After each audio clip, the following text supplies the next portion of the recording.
Welcome. We're so happy to have you all here. We're very excited for an evening where we get to meet the candidates of the Illinois 9th Congressional District Democratic primary.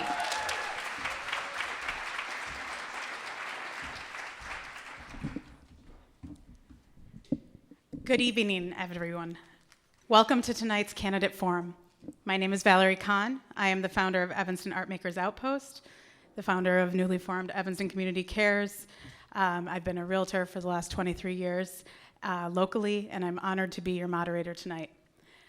Let's welcome our candidates for the 9th Congressional District. As I call your name, please take a seat on the stage. Audience, please hold your applause until everyone is seated. It's going to be random. Bushra Amiwala.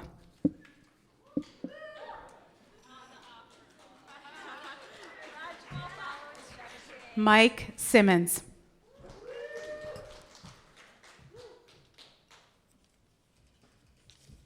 Phil Andrew.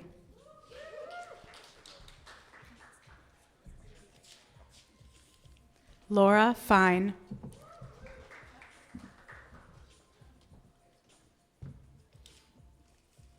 Daniel Biss. I think we know who this is. Yeah. Kat Abughazaleh.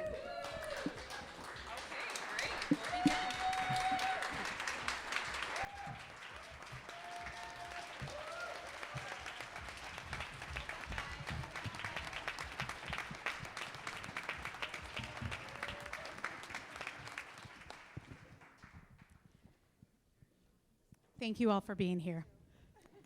Tonight is about clarity. We want to move past standard talking points and get to the heart of how these candidates will represent you. Candidates, we are looking for you to give direct and definitive answers.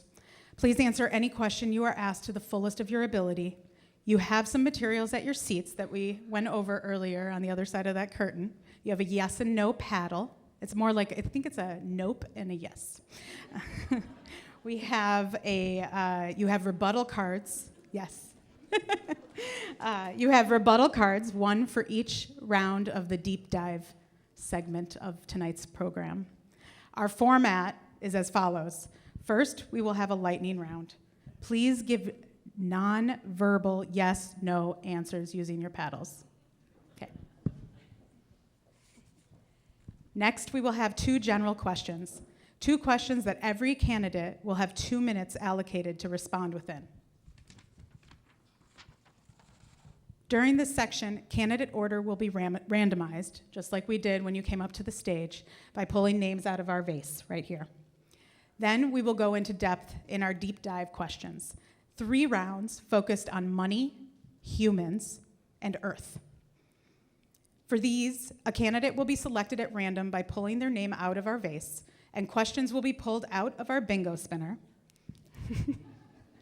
The chosen candidate will have 2 minutes to answer the pulled question.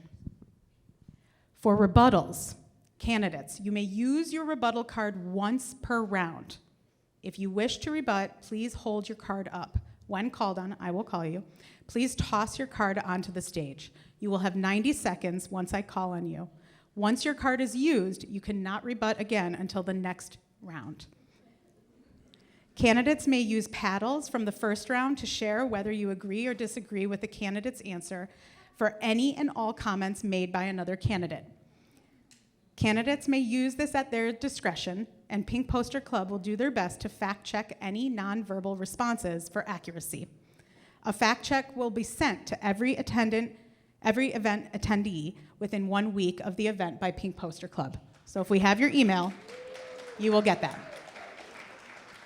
The clock is our most impartial judge. Thank you, Colin, for manning the clock. To ensure fairness, I will be a strict timekeeper. If I must interrupt, please know that it is out of respect for our voters' time.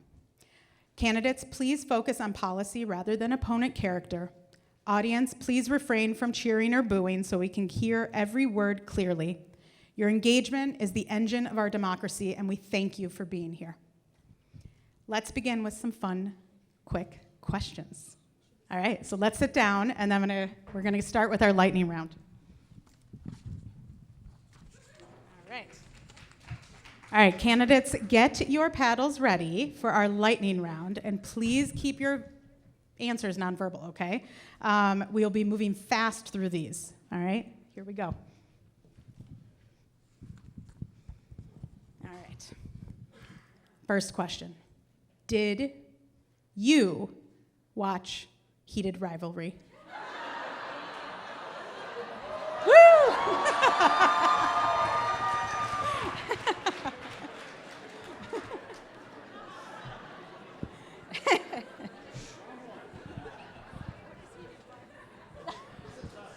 It's an amazing show for those of you who have not seen it.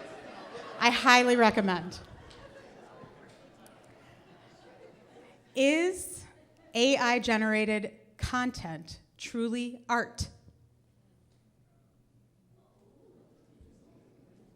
All right. Thank you. Will you commit to holding regular, accessible town halls for your constituents?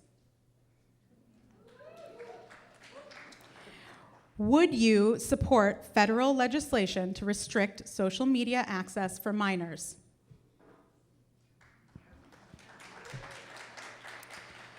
Do you support the transition to a universal healthcare system? Are you in favor of abolishing ICE? Would you support election reform that takes all private funding out of elections and leaves election funding to the federal or state government?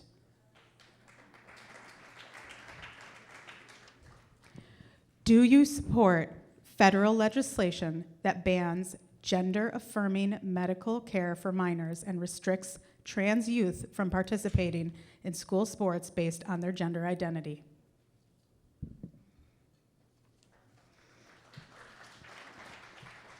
Would you vote to appropriate further funding in support of Ukraine?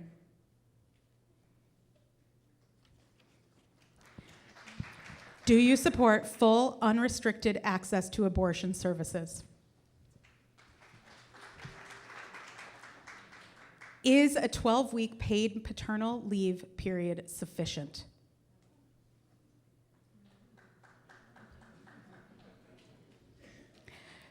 Should vaccine mandates for school-aged children remain a matter of public policy? Do you personally subscribe to Amazon Prime?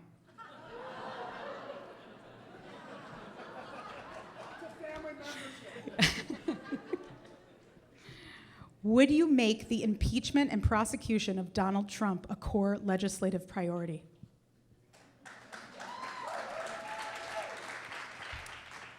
Will you champion policies that protect local land, water, lakes, and communities from the expansion of AI data centers? Should private companies be permitted to profit from the detention of individuals? Will you commit to protecting the Great Lakes from potentially damaging federal projects? Are you prepared to allow a government shutdown to proceed if your policy priorities are not met? Would you be a vocal advocate for Supreme Court reform? If Democrats become the majority in 2026, would you support the prosecution of members of the current administration? This is a really important one. Did you catch Bad Bunny's halftime show live? Do you currently accept campaign contributions from AIPAC or from those that are longtime supporters of AIPAC? Do you pledge to oppose any legislation that cuts funding to Medicaid, specifically home and community-based services, or imposes strict work requirements that would cause people with disabilities to lose their health care and long-term services?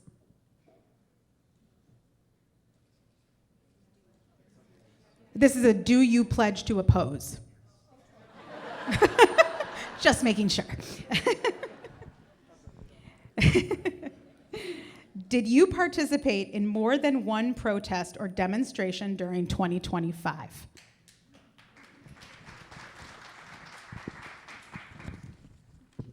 Would you champion federal legislation to restrict corporate lobbying for products known to cause death or serious harm, specifically within the firearms, big tech, pharmaceutical, and high pollution industries? We'll continue. Do you support Hakeem Jeffries' continued leadership of the House Democrats?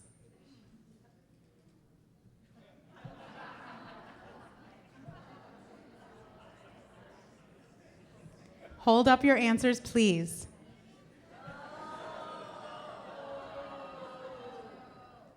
Should members of Congress continue to receive their salaries during a government shutdown? Would you vote to authorize further arms funding for Israel? Further arms funding. Would you continue to support further arms funding for Israel?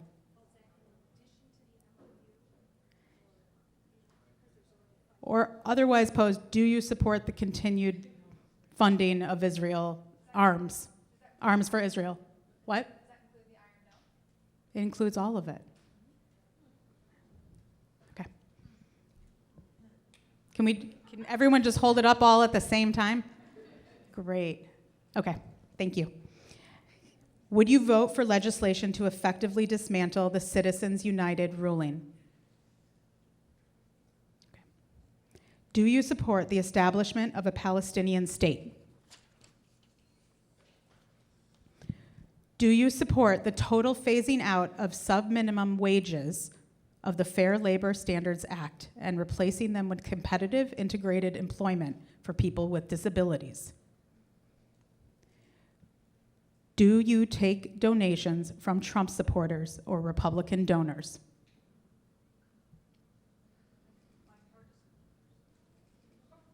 Okay.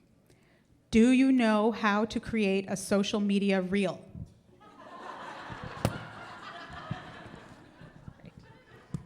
That concludes our lightning round. All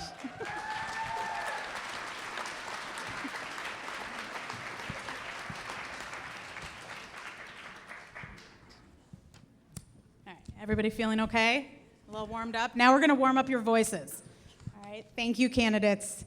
Now that we're all warmed up, we're going to go on to some more in-depth questions. We're going to begin with the two general questions we spoke about on the other side of that curtain. Each candidate will have 2 minutes to answer, and we will be randomizing the order by picking your name out of this space for the next questions. For this round, we're going to randomize that, and the questions are going to go to each of you. So you're each answering the same questions. There's no rebuttals for this round. There's 2 questions. The first question, and let me put all your names are coming out of this lovely envelope. It's a fancy envelope. These are all your names. All right, that's round 1. To begin, answer in 1 or 2 words, how would you identify your political ideology? Then, please give us a brief on your platform that includes what you hope to accomplish here in the 9th District. The first person to answer this question will be Laura Fine. So you guys are going to be sharing microphones, so there's one in between you and Phil. Yeah. You can stand, you can sit, whatever is comfortable. Good evening, everybody. I am State Senator Laura Fine. I am a progressive, and I have the voting record to prove that. I have had the honor and privilege of representing the Evanston area for the past 13 years, 6 in the Illinois House and now 7 in the Senate. And in the Senate, I chair the Mental Health Committee, I vice chair the Insurance Committee, and I am chair of the Green Caucus. I got into politics by accident, and that accident happened 15 years ago when my husband was driving to work and he was hit head-on by a truck. The person who hit him was underinsured, and our insurance company tried to cancel our policy when we needed it the most. So I took action. We had $600,000 in bills, 2 young kids. It was destroying my family, and I said what happened to my family should never happen to anyone else's. I went back to school, got licensed in insurance, and started studying insurance statute in Illinois. I ran for office, got on the insurance committee, realized how powerful that lobby was, but as my kids would say, they picked a fight with the wrong woman. The legislation that I have passed in Illinois has taken us from a state that favored industry to now we're one of the most consumer-friendly states when it comes to healthcare in this country. I have passed legislation that people said could not be done. Rate review, so our Department of Insurance could reject rates that are too high. Mental health parity, so that your mental health is treated the same as your physical health. I want to take my fight for healthcare to Washington and fight for a Medicare for all system, because healthcare should be a right and not a privilege, and everybody deserves that right. I'm Laura Fine. I've taken on the biggest bullies in Springfield, and now I want to take them on in DC. Thank you. Thank you, Laura. The next candidate is Bushra Amiwala.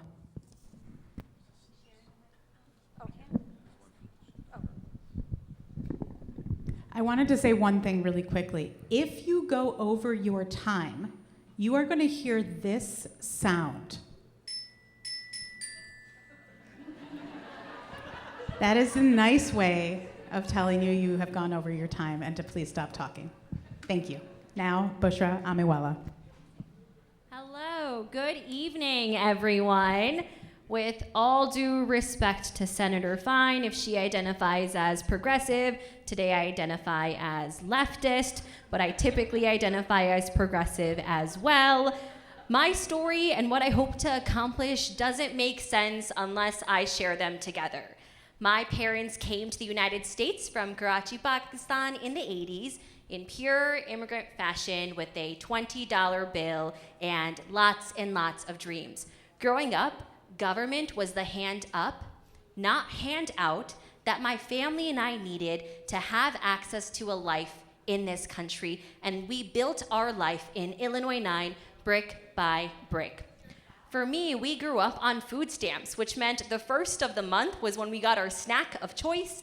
I needed a FAFSA to be able to afford to attend college, and that means that every single thing that my family and I needed is exactly at stake and being taken away by this current administration, and that is why I am running for this seat, because we deserve a candidate that has lived those experiences, has a progressive record, and understands every single challenge that impacts and influences all of the communities in the 9th Congressional District. I'm running on a platform of Medicare for all. It's the fiscally responsible, economically viable, logical mode for our country to adopt to. Second, I'm running on a platform to make a clear path to citizenship when it comes to immigration and abolishing ICE.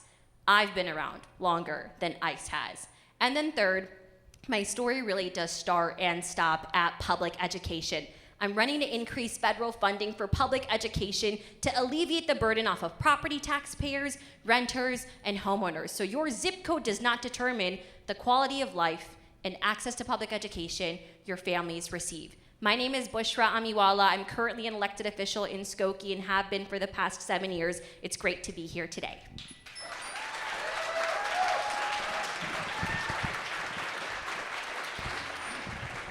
Thank you, Bushra.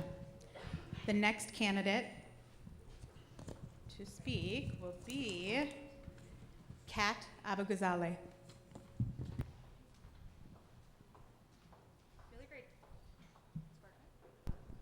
Really great job with my last name, by the way.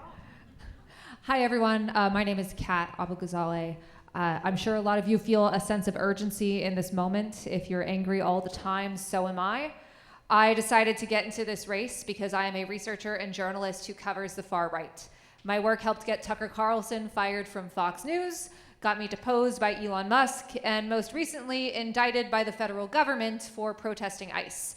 And it was less of a surprise than it should have been because everyone I used to cover, from Stephen Miller to Kash Patel to Dan Bongino, now runs our country. We're a country run by racist podcasters. I came into this race because I felt a sense of urgency. That's why I'm the only candidate here who decided to launch my campaign without asking for permission or waiting in line. I'm also the only candidate up here that has decided to try to use our resources to help the community right now, which I'm very excited to get into policy tonight. A lot of us have very similar takes on a lot of things, and we're really blessed to have that. But you're gonna be voting on someone based on their approach, based on how they can handle the far right, and based on who the right sees as a threat. I'm not here as a promotion. I'm not here to live in this seat, to work in this seat till the day I die. I want to get in, help others, and get some Nazis out. I have 45 seconds left, and so I'd really like to plug our mutual aid efforts because we have a lot of people coming in every single day to get help. Our office in Rogers Park, same block as Honey Bear, Clark, and Lunt, serves as a mutual aid hub. We have clothed and fed thousands in the community throughout this, and right now we're running really low on men's clothes, shampoo, conditioner, toothpaste, and floss. So if you have any extra, please bring it by. You don't even have to support me. If you're undecided or you're like, I'm not gonna vote for that lady, that's fine. But please help us find a good home. I'm really excited to talk about everything tonight. When we started this campaign, I asked a question, what if we didn't suck? And I say, let's find out. Thank you, Kat. The next candidate to speak will be, and to answer this question, Mike Simmons.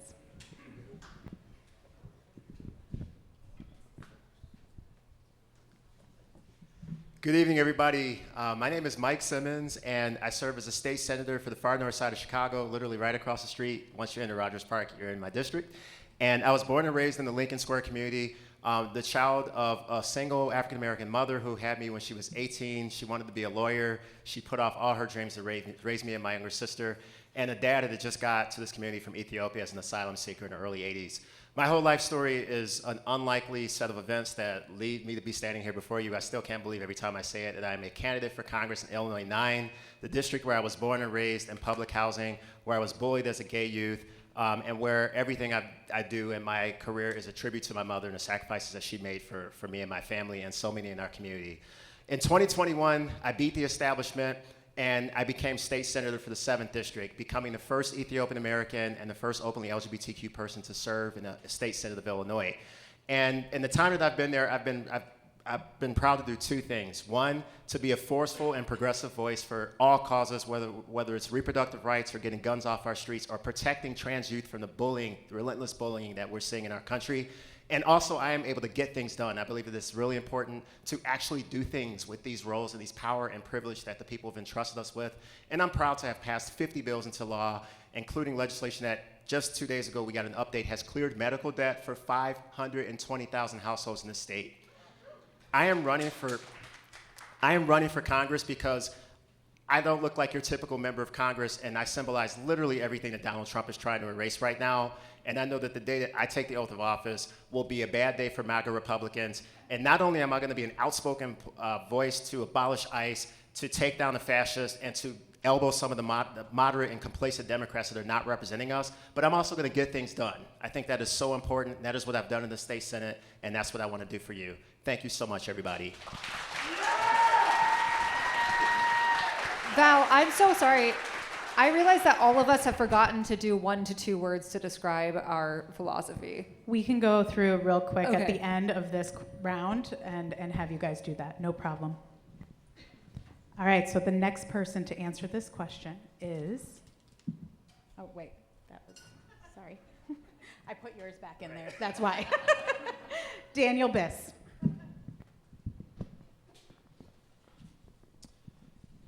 My name is Daniel Biss. I have the honor of serving as mayor of Evanston, and I am an activist progressive.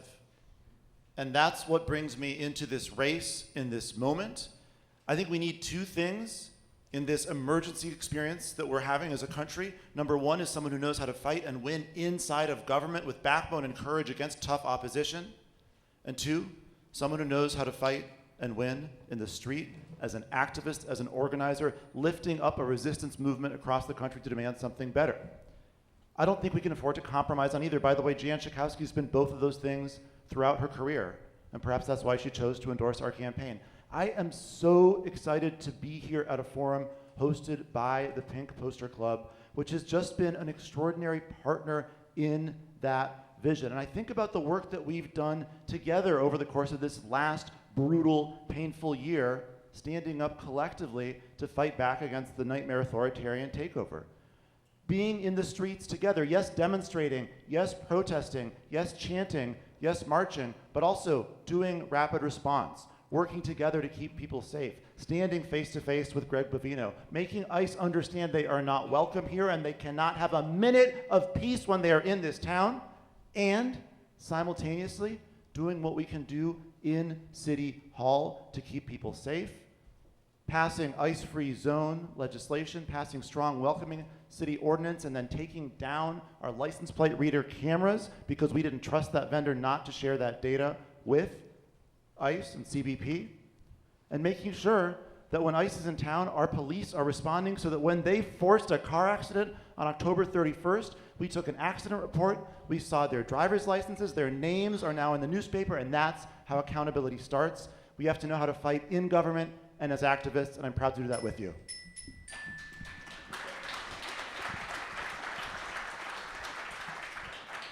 Thank you, Daniel. And finally, Phil Andrew.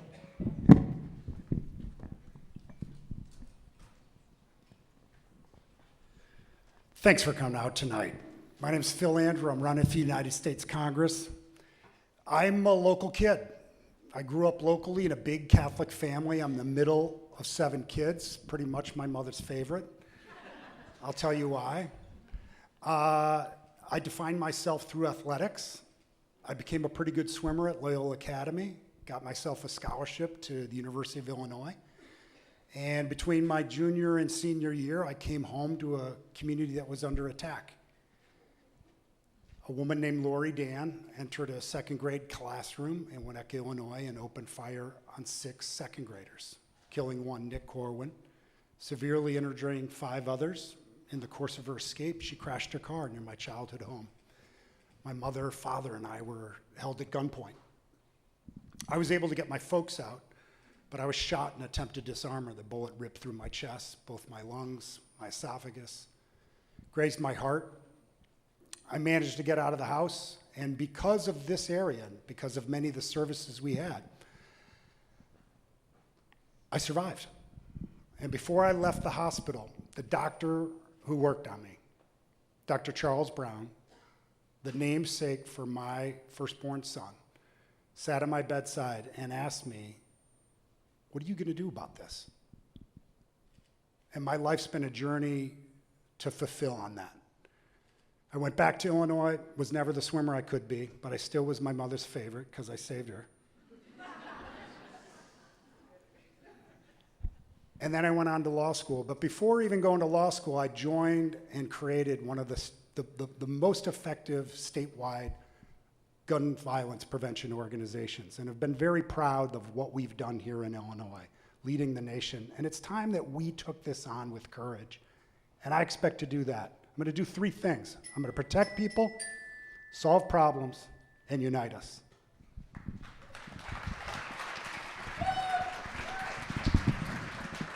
Thank you, Phil. All right, so quickly, we're just going to go down the line real quick. 2 words or less, your political ideology. Progressive. 2 or less. Contrarian, authentic. Service and integrity. Level-headed progressive. Activist, progressive. FDR, Democrat. Thank you. All right, you guys, now we are moving on to our second question. You guys will each Each candidate will have 2 minutes to answer this question. And again, I'm going to be pulling your names out of the space right here. So here's the question. Transparency is key to trust. Who are your top 3 financial donors, and what specific outcomes do they expect from your work in Congress?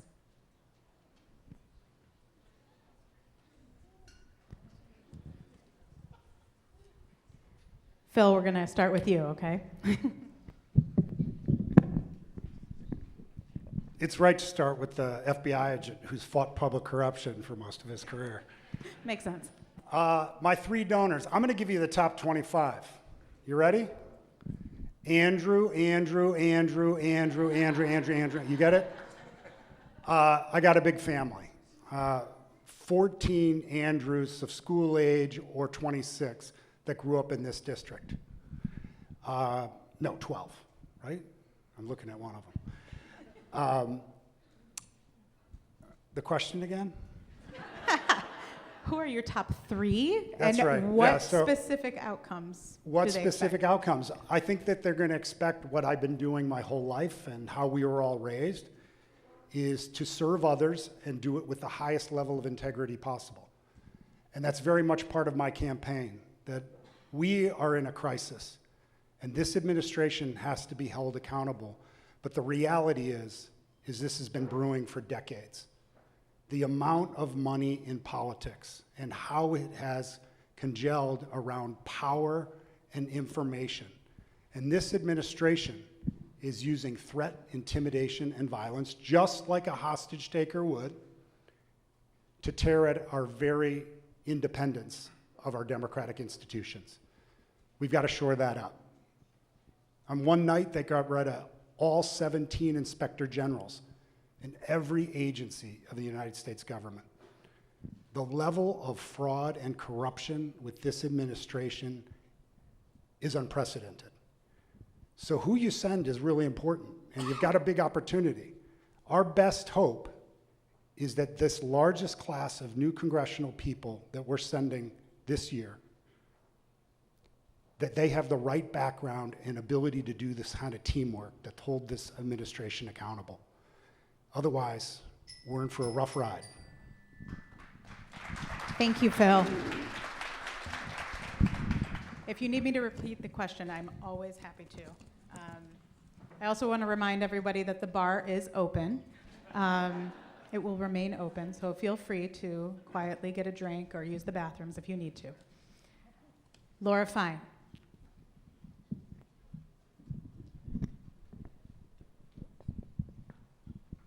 Coming around this way. I've got your sign. Thank you. Thank you. Ooh, I'm going to fix my pant leg.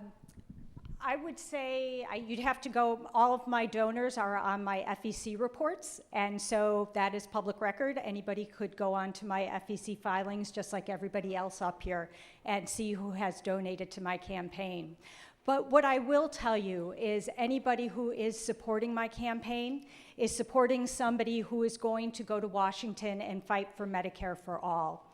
They are supporting a woman who has stood up to the biggest bullies in Springfield and won. I've stood up to the insurance industry, and I've made sure that everybody in the state of Illinois has access to quality, affordable health care. I've stood up to the corporate polluters to make sure that everybody in the state of Illinois has access to clean water and clean air. Laura, I just wanted to ask you, the question is, who are your top 3? So like those names, and what specific outcomes do they expect from you? Like what, people give you money? Right. What are they asking you to do? What are you telling them that you will anybody do? who donates to my campaign, I have a 13-year record of what they're going to get. And again, I have donors in Glenview who are my friends who have maxed out to my campaign. I have family members who've maxed out to my campaign. Again, these are all visible in the FEC filings. But again, anybody who's supporting my campaign is supporting a woman who's been on the front lines to make sure that we have access to reproductive rights here in the state of Illinois. Anybody who is supporting my campaign is supporting somebody who's been named Legislator of the Year by more than a dozen organizations. Anybody who's supporting my campaign is supporting the woman who's been named one of the most effective state senators in the state of Illinois. Can you name the top 3? The people? I would say Doug Gessner, who is a neighbor in Illinois. I don't know if they really want me naming them. I'm going to say Stephen Reese, who also lives down the street from me, and Michael Fine, who happens to be my husband. Thank you, Laura. Okay, the next candidate, Bushra Amiwala. And again, please tell us the top 3 financial donors. Financial information is public. I got you, I will.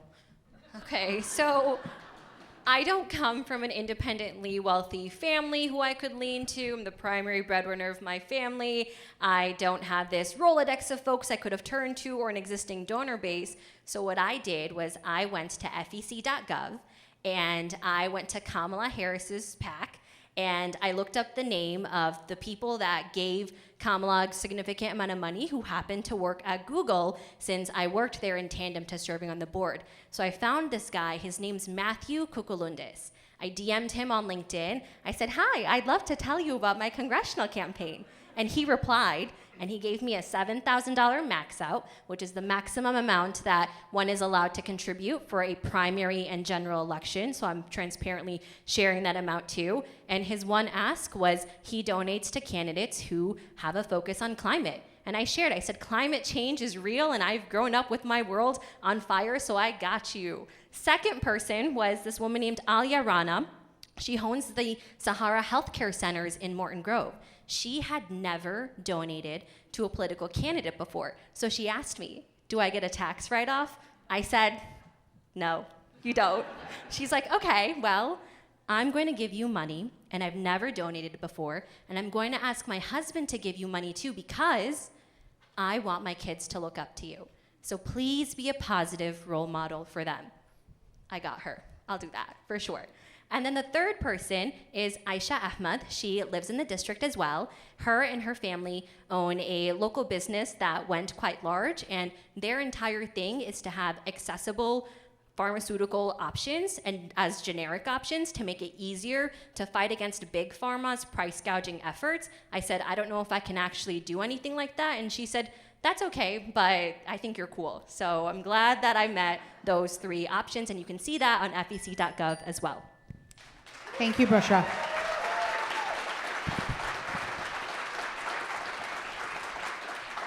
Next up, Daniel Biss.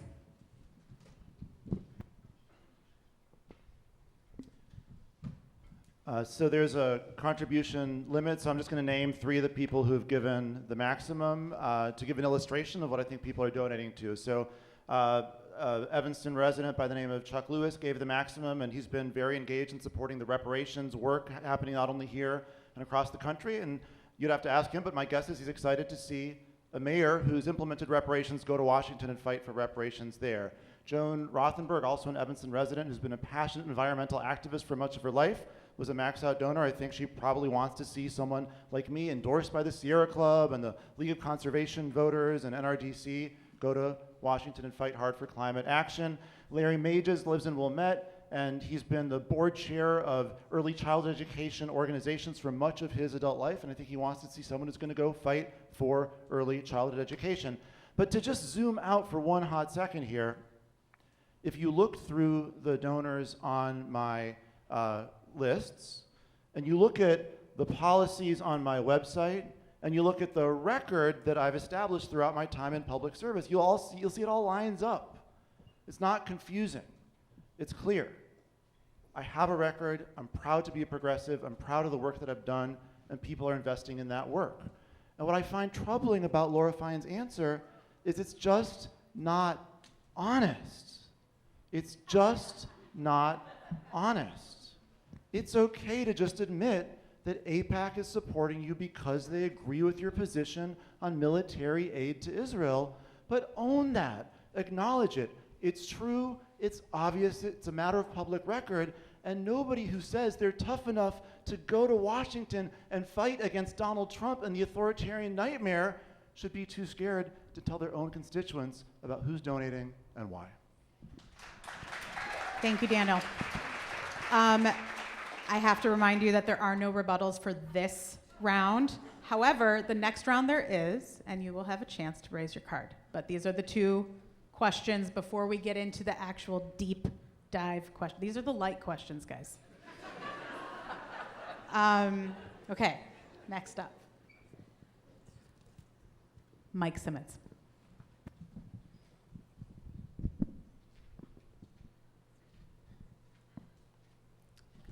So, the first is an Evanstonian named Joni Dukaye.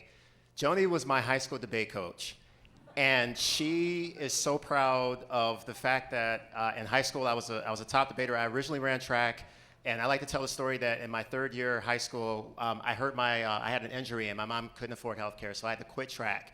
And it was a very peripatetic process of how I ended up in speech and debate. It was not what I was planning to do. And Joni and I met then. She is one of my top donors, her and her husband, and one of my strongest supporters.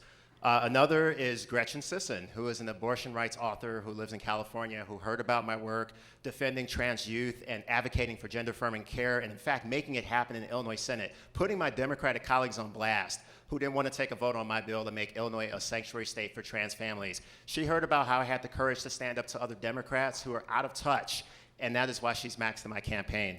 I also, Jenny Yang is an Asian American business owner in Edgewater who owns Jenny's Tofu. She's backing me because she knows that I stand with small business owners like my mom and dad. My mom was a salon owner in Rogers Park. My dad was a bar owner, and she really believes in the fact that I have walked the walk in the Illinois Senate and created programs to help our small business who are often forgotten by people who are supporting big corporations. And so, I just want to say that these people are also maxing in my campaign because they are outraged that a candidate like me that was born and raised in this district has his voice being drowned out by dark money that is coming into this race trying to buy this seat. And some of us know what I'm talking about. I just have to point out again that I have asked one of my opponents on the stage, Laura Fine, who I have enjoyed working with in the Illinois Senate, to return the thousands of dollars that she made the decision to accept from the same donors who give to AIPAC, who give to Donald Trump, who give to Ted Cruz, and who give to Tom Cotton. Those values don't belong in the 9th District, and I'm asking my respected colleague, Senator Fine, one more time, will you give back the money?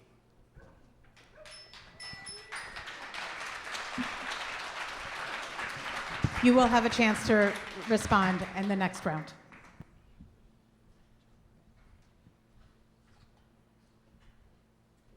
Okay, we have one more. I think we know who it is.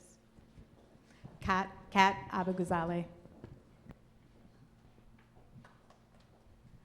So I do think I have like the smallest number of max outs, but I will list 3 of them that I know. One is my partner, Ben Collins.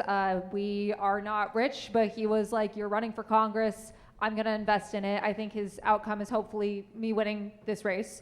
But also he covered the far right with me. That's actually how we met. We met the day Tucker Carlson got fired. We were both in a group chat for reporters harassed by Tucker Carlson, and it was the best day of our life. Anyways. The second is a man named Liam Connell, who's local. He opposes the genocide happening in Gaza, and he wanted to see progressives that will stand for human rights, and not just Palestinian candidates like myself, but ones that are willing to call a genocide a genocide. Third is another person named Violet D. I'm not going to say her full name because she often donates on our live streams, which we do instead of call time. If you don't know what that is, all of us have had to do it. Candidates spend hours a day calling rich people and asking for money, and we tried to find a new way to do it. So we have basically like 2 or 3 little town halls every week online and raise money that way. And she is a trans woman who moved to Illinois from Missouri because she was worried about her health care. And she actually decided to break through into meat space, as we call it, and came up to Broadview with us to protest with us. Violet, if you ever see this, you're awesome. We love you.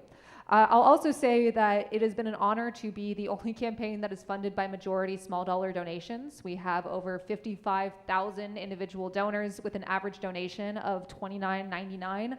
And it's probably likely with the most individual in-district donors. That's not the most money, but $5 and $1,000 equals one vote, hopefully. I'd also say, Laura, describing your donors as bipartisan is not quite right. If they're a Trump supporter, if they're actively pushing this administration, we're not calling it bipartisan. Let's just call a spade a spade. Thank you, Kat. Okay, so I totally acknowledge that you have things to say, and you can use your rebuttal card in the next round, okay? And you get 90 seconds to use that rebuttal card, so I would, Has the next round started? Not yet. The next round has not started, and you can't use it before we ask the first question to the first candidate that we choose, okay? All right, so thank you for your thoughtful answers to those last two questions. As I said, that was the light round. We will now move into our deep dive section. We have 3 deep dive rounds, and to recap, for each question, the respondent will be selected at random and given 2 minutes to respond. Each candidate has 1 rebuttal card per round. I will let you know what color to hold up if you choose to rebut for each round. To use it, hold your card up. When called on, toss it. Don't start talking when someone else is talking. I will call on you. I promise I won't forget you. Rebuttals are limited to 90 seconds. And once your card is used, you're throwing it on the floor. It cannot be used again in that round. If you want to make a silent rebut, you do have your awesome signs. So you can use those anytime you want. And they're, it's a good, this is being recorded. So if someone's talking and you hold up a nope, they're gonna see that, and that's, or a yes, we wanna know what you agree with too. Okay, so round 1 is our money round. We've heard the quick takes. We're gonna talk about the engine of the country, the economy. In this money segment, we will explore fiscal policy and the candidates' visions for financial stability. During this round, please use your yellow rebuttal card. Remember, once used, drop it on the stage floor. Give me a moment to load my very fancy raffle spinner. If you need to stretch your legs, you can stand up right now and stretch your legs if you need to.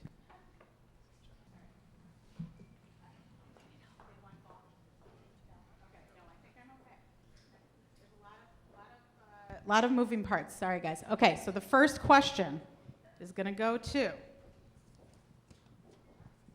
Kat Abughazaleh. All right, 1 second. Here we go. I'm so excited. We've never had props at one of these forums. All right. All right. If trickle-down economics has failed to deliver for the working class, what specific economic model will actually work in today's climate? You have 2 minutes. Yeah, so I grew up in like a Reagan Republican household with a dad that really wanted to assimilate, and we were like, trickle-down economics is the best. And then we were like, oh, wait, that doesn't work at all. What we actually need is to stop fetishizing misery and struggle. We are a country with enough. We have plenty. We have an abundance. I am not referencing Ezra Klein. I am just genuinely saying we are the richest country in the world, and there is no excuse to have medical debt. There is no excuse to not be able to afford childcare. There is absolutely no excuse that we should be struggling like we are. We need a federal Marshall Plan. After this administration, we need to be pouring money into every aspect of the human experience. Not our military, not dropping bombs on other people. We need to be taxing billionaires out of existence, instituting a cost of living exemption on your taxes so you have more money in your pocket, which guess what? If you can spend that in the economy, helps our economy. And we need to have a massive jobs program. This goes for everything. When it comes to housing, yes, the people that build the housing, also with federal incentives to actually work with local businesses. But it also applies to the architects. It also applies to the people that are going to have to keep track of what's going on here. We need to eliminate the bureaucracy in federal hiring, which can take sometimes years, and make sure that we are providing jobs and that we have an economy that works. A universal healthcare system with full vision, dental, mental, and hearing coverage, building more housing with federal incentives to work with local businesses, and protections against price gouging save us money. That is the thing that Republicans keep trying to trick us into. When we spend more into our economy, we are able to actually have an economy that works. They don't want us to rest. They don't want us to think. They want us struggling, so we keep looking at each other rather than the few people who actually hold the power. No more billionaires, but a lot more jobs. Thank you, Kat. We have a rebut. Laura, please throw your rebut. Yes, you will have 90 seconds. Wait for the clock to be set. It's set? Okay.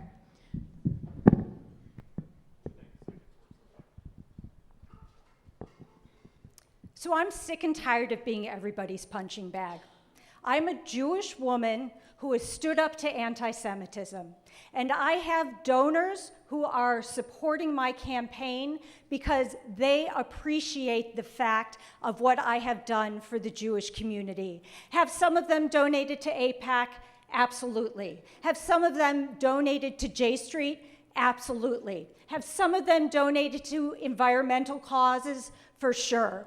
But I gotta tell you what else I'm sick and tired of. I'm sick and tired of being Dan-splained, because Daniel Biss went to AIPAC 3 times, not once, not twice, but 3 times, and gave them a paper.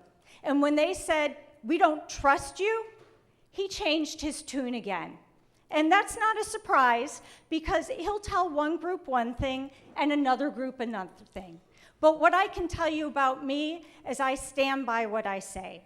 And what do I support a safe and secure Israel? I absolutely do. Have I been working with kids on college campuses who've been victims of anti-Semitism? I absolutely have. And I will continue to do so. If my opponents have a problem with the fact that I'm standing up for my community and my community appreciates what I've done, I don't know what to tell you, but I'm going to continue to be that voice. Thank you, Laura. Daniel, we still have 5 more questions in this round. Are you asking to rebut right now? Okay. Please set the clock for 90 seconds. And go. Yeah, this is a really important thing. It's in the weeds, but it's super important.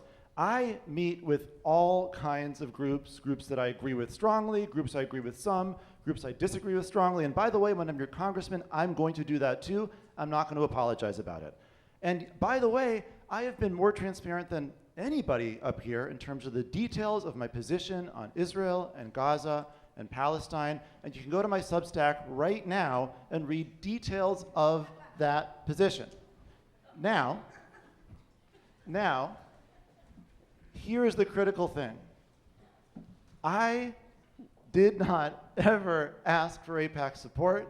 I would not have ever accepted AIPAC support. And on the contrary, and this is the really critical thing, their support was available to me if only I would have been willing to change my position, which I don't do, I wouldn't do, I haven't done, and I will never do.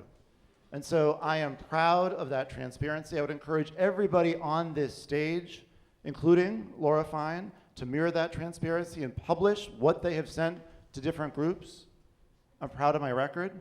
And most of all, I'm proud of the support that I have in this campaign from people, Jews and non-Jews, who support a 2-state solution and peace and dignity and a humanitarian outcome for all. Thank you, Daniel. Kat, are you wanting to use this right now? Yeah, we're just going to get out of the way. All righty. And set the clock for 90 seconds, please. I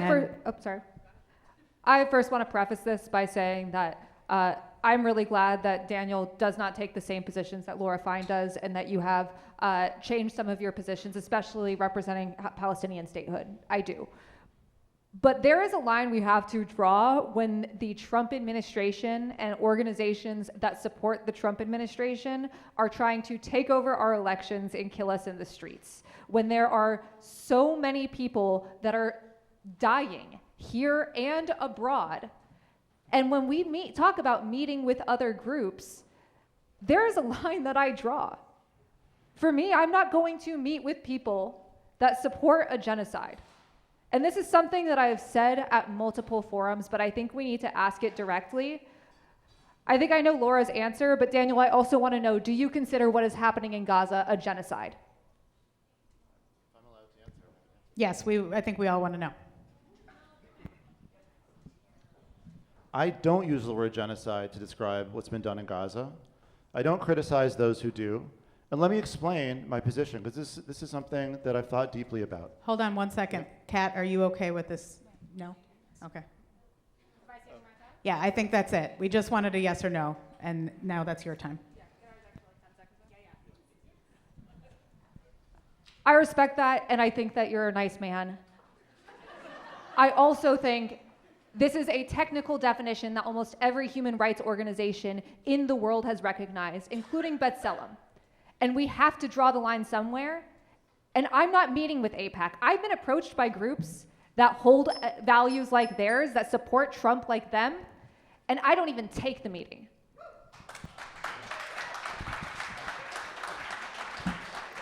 Phil Andrew.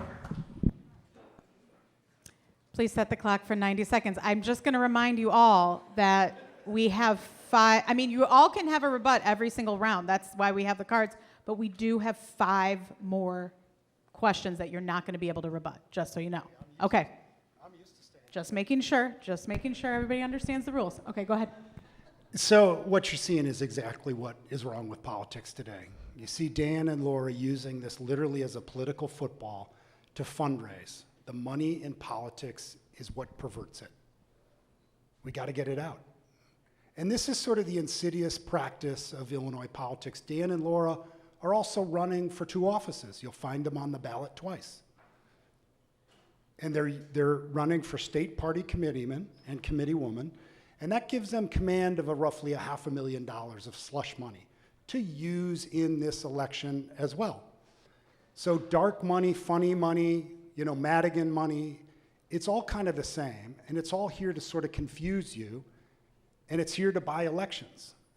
And that is what's wrong with politics today. First order of business, you have to send people who are willing to vote against their interest. The largest class of new potential Congress people, they have to take on reform immediately.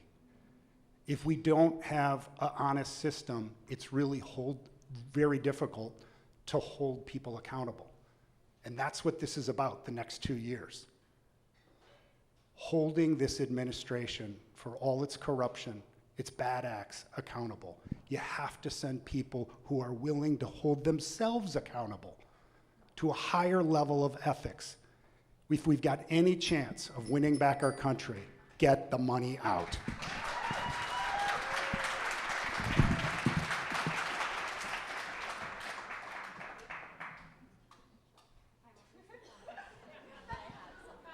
Okay, all right.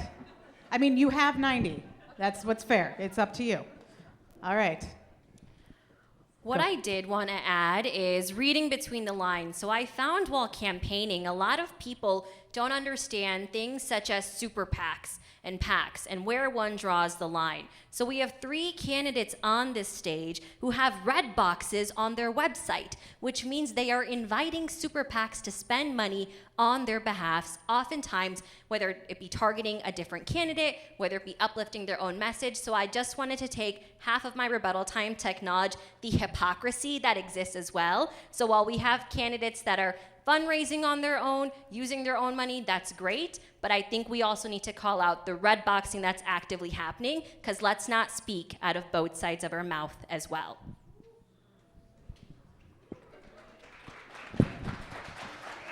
Okay. There's 1 rebut left, and you are reserving your right to use it later? Okay, awesome. Okay, the next question goes to Daniel Biss. I'm not going to spin this because I fumbled it last time. I'm just going to jiggle it around and then pick one. The federal budget reflects our values. What is one industry we should stop subsidizing immediately and one we should start subsidizing instead? So the most important two things that we have to do to address our budget problem and our values problem is look at Pentagon spending and look at our tax code. So when you talk about a specific thing we should stop funding, the Pentagon is like this different category. It's unscrutinized. It's automatically increased every year. There's no serious accountability. There's no oversight. To give a very specific example, I support the Block the Bombs resolution to place extra constraints on sending certain offensive weapons to Israel. That's an important piece of what we ought to do to make sure that we're effectuating our values and our policies as well as save some money. When it comes to investment, the underinvestment in this country in our youngest children is truly obscene. And that's visible in the cost of childcare. It's visible in the fact that early childhood is not universally available. It's visible in the way that we essentially force people out of the workforce because our leave policies are barbaric. And so really serious investments in universal pre-K, universal childcare, in federally subsidized leave policies so that people of all genders have the ability, when they have a baby, to leave the workforce without impairing either their financial situation personally or their career. This is really, really crucial, and it's one of these things that ties together so many different components of what we ought to be thinking about. It's just. It's humane. It's economically sound. And it gets at the kind of quasi-oligarchy that we have in our society where the way in which people are able in the workforce to get ahead is if they have the resources to push through those kinds of barbaric realities. So massive investments to me in the earliest days of life, early childhood education, and universal child care. Thank you, Daniel. Okay, the next person will be Mike Simmons. Okay, I heard someone say, "Oh," so I'm gonna just do that. And this one kind of popping out, so I'm gonna grab that one. We are facing a systemic healthcare crisis. What is your primary solution, and how do you intend to message it to a skeptical public? I start off by talking about my roots. I grew up in a very low-income household in the 9th District, a household where I regularly saw the women that I loved, my mother, my aunts, my grandmother, being devalued by healthcare systems, not giving them the healthcare that they deserved, and even times medical professionals talking to them as if they were an experiment. That is the pain and anger that I have when it comes to this issue, because I know that it's not unique to my family. There are families all across the 9th District that struggle to access healthcare. And so the North Star for me is universal healthcare. It's Medicare for all. Let's go. And that's not just a slogan. In the state Senate, I'm proud that I have passed several bills to move the needle on healthcare. The medical debt legislation that I mentioned earlier. I've passed legislation that removes co-pays for those that are struggling with chronic liver disease. A lot of our neighbors who are struggling with addiction that don't have anybody advocating for them. I've passed legislation cracking down on insurance companies, prohibiting them from sending bills to people who are uninsured. Why would you continue to send a bill to somebody that can't pay it? Those are the kind of systemic reforms I've passed in just 5 years in the Illinois Senate. And so I'm going to Congress for you to fight those fights. We have to talk about this issue. We need Democrats to actually put legislation forward like I have in the Illinois Senate. I've put forth legislation that would expand eligibility for Medicaid, which is a path to get to Medicare for all in this state. I've sat down with the budget officials and done that work when the social media clicks weren't happening and when the reporters weren't in the room. And that's the work that we're gonna do in Congress. We're gonna stand in coalition with people who know that pain, who've seen a loved one struggle in an emergency room and have seen a loved one be passed over and have to, unfortunately, like myself, lay someone to rest because they didn't get the health care that they needed, the way I had to on January 4th of 2020 when I found my mother lifeless in the apartment where I grew up in because she didn't get the health care that she needed to treat an underlying condition that none of us in the family knew about. That is how I will talk about this issue, and this will be a top priority for me in Congress. Thank you, Mike.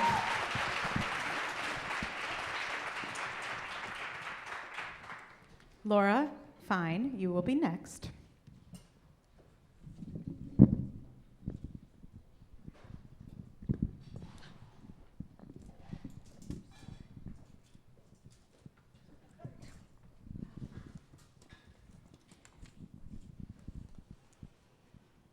Beyond interest rates, What federal levers would you pull to directly lower the soaring cost of housing? We are definitely in a housing crisis in our country. What's even more upsetting is our younger generation right now. A recent study came out and said most youth will not be able to purchase their own home until they are 40 years old. When I talk to my own children, they feel like the American dream is slipping away from them. There are a number of steps Congress can take to make sure we have more affordable housing. First of all, lowering interest rates, putting together programs that encourage youth to purchase their own home. Also, we're having a problem too that venture capitalists are purchasing all the housing stock. And when that happens, what we're seeing is the cost of a house go up and the cost of rent go up, and people can no longer afford it. In Illinois, I've passed programs like the Cook County Housing Fund. And what this trust fund does is it allows for the county to be competitive in purchasing property and building homes and apartments and condominiums so people can afford those spaces. We need to be creative in the things we do in order to get that done.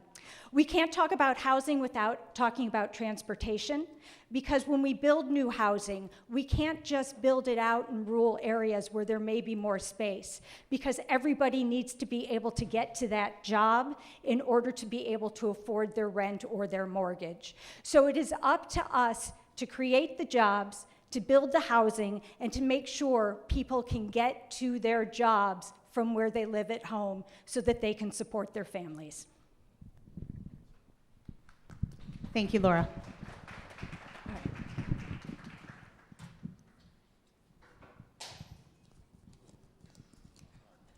You okay? Okay.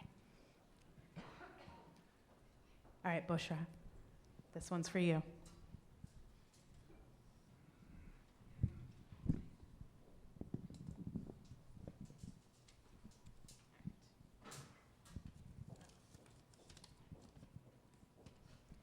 Union support is at a high, yet membership remains a challenge. How will you effectively seize the narrative to build lasting institutional support for organized labor?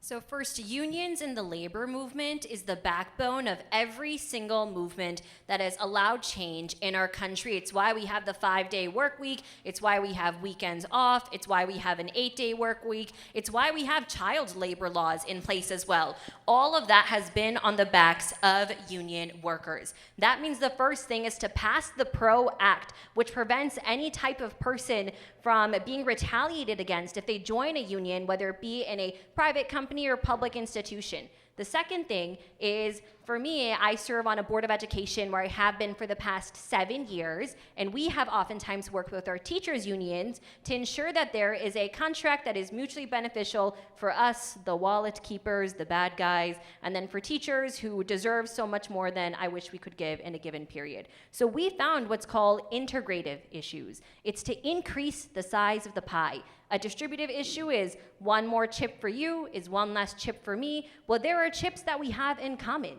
that help increase teacher productivity, that help ensure that there is an equal student to teacher ratio, and things like that are exactly the scale that our unions can emulate at the national level if we allow them to. And I found that the most comprehensive union-based power is to, one, make sure that no one gets in trouble for unionizing. It is your right in this country, and what we should be acknowledging right now is that these large corporations, oligarchs, corporate monopolies are making it so that they are getting richer and richer for less and less work that us as everyday individuals are having to make up for. So our nation is no longer Democrat versus Republican anymore. It is bought versus unbought. And we are all a part of the 99% of wealth, and we are also 99% of the population. I said it wrong. We only have 1% of the wealth. And then you got the top 1% that has the rest of it. That's not okay. Unionization can help that. Thank you. Thank you, Bushra.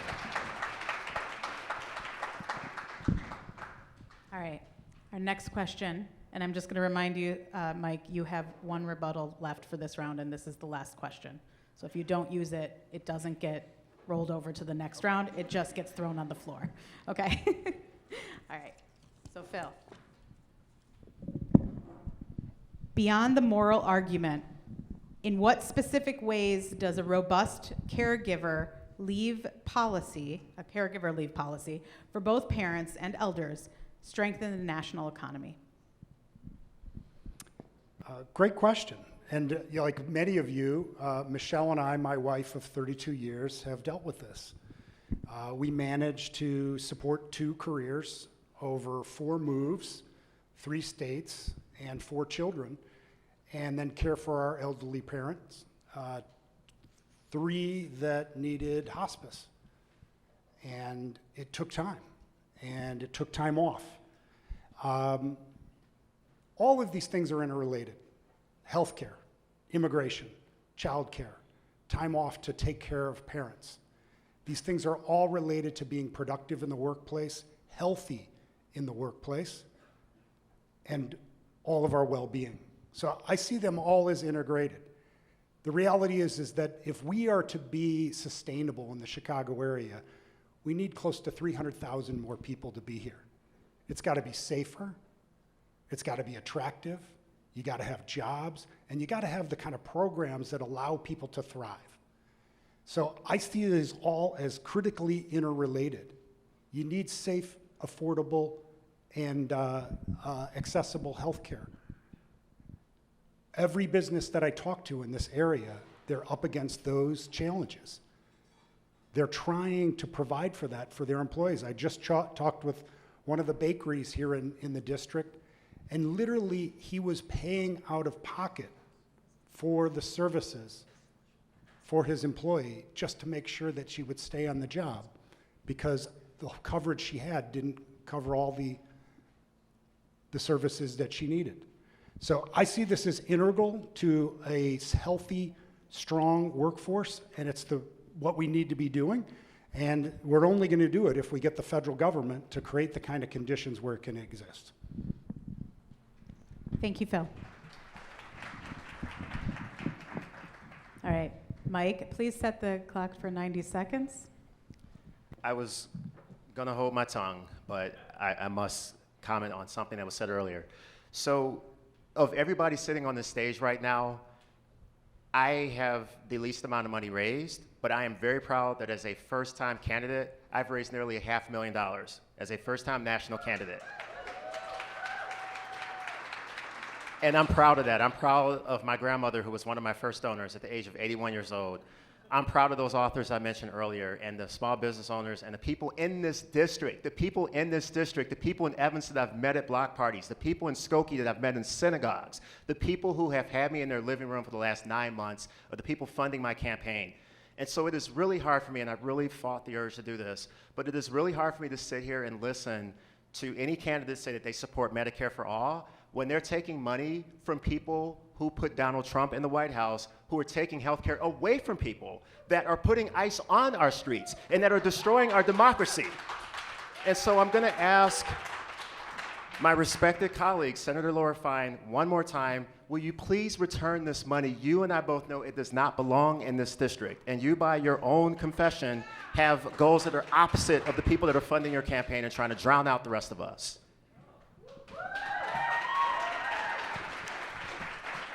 That concludes our money round.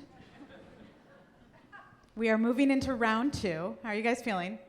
Everybody okay? Take a deep breath. We're moving into the human round. Moving from the wallet to the person, let's discuss civil rights, democracy, the threats to our current system. This next section, humans, focuses on the strength of our democracy and the protection of civil rights for all. During this round, please use your red rebuttal card. Remember, once used, you do not get another one. But you can use it whenever you want. All right, I'm gonna load the questions in. I've got the names in here, and I will let you know who's gonna be speaking first.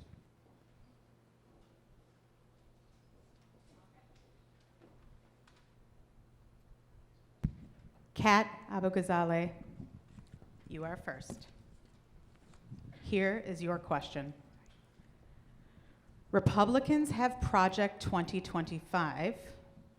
What is your Project 2029 for the Democrats, and what is its core vision for the country? I just want to say Project 2025 was not unique. Like I said, I used to cover the far right, still would, but it's technically a conflict of interest because I'm running for office. The Heritage Foundation had a Project 2017. They have a Project 2029. They've been doing this for a while, and it is because Democratic leadership has actively ignored not just progressive voices, but also disinformation and anti-extremism experts that is part of why we're here. My project, you said your own Project 2029? Our own Project 2029, separate from the Heritage Foundation, like I said, is a federal Marshall Plan, pouring money in. We don't need incrementalism. Incrementalism is also part of why we're here. We don't need austerity measures and means testing.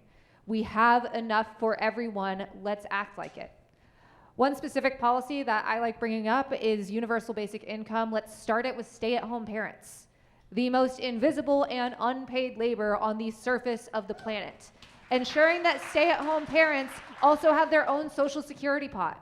I know that my mom is struggling right now because she's worried about her retirement because her Social Security is dependent on my father's. This is unpaid labor, it's invisible labor, and on top of more parental leave, this is desperately needed and a great place to start UBI. We have enough for everyone. Once again, let's act like it. But it also means recognizing that all of these issues are inextricable from one another. We can't talk about education without also talking about climate action, about removing the lead pipes we still have in Chicago. We can't talk about healthcare without also talking about affordability and the fact that you can actually work if you can go to the doctor to treat the illnesses you have. We have to go in, for lack of a better phrase, whole hog. We have to actually embrace fully taking care of people. We deserve to thrive, not just survive. Yep. Thank you, Kat.